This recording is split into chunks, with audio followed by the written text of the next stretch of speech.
Gloucester-Leicester is lauded as one of the great English rivalries, but Gloucester v Northampton Saints is always a spicy affair, especially in front of the shed, and the champions had failed to win at Kingsholm since 2012.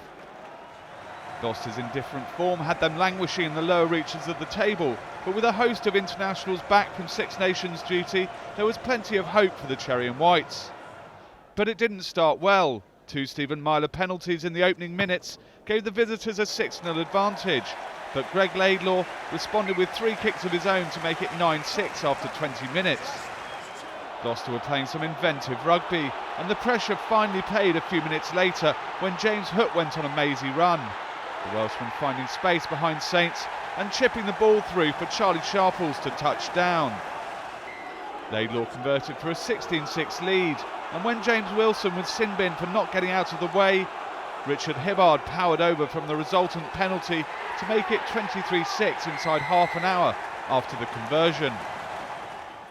A third Myler penalty made it 23-9 at the turnaround, and Saints powered back into the match after the break.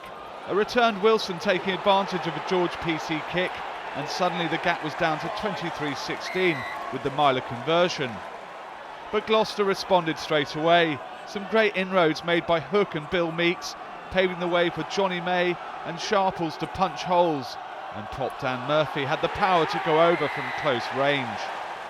Laidlaw's 6th successful kick gave Gloucester the 14-point buffer once again, but then a second Saints try, a score worthy of champions, got the visitors back in the game once again.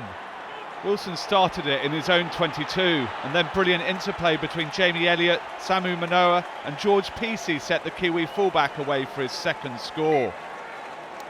Myler converted and knocked over his 4th penalty on 56 minutes to make it a 4-point game at 30-26. But when Gloucester crossed through Henry Purdy 10 minutes later, the game looked to have swung towards the hosts again. But the try was chalked off for an earlier knock-on by Billy Twelvetrees, and the Cherry and Whites had to settle for a Laidlaw penalty on 75 minutes to make it a 7-point game. But Saints are champions for a reason, and in the final moments Samu Manoa was powered over by his pack, and Myler netted his 7th kick of the game to level a breathtaking match at 33 points apiece, and that's the way it finished.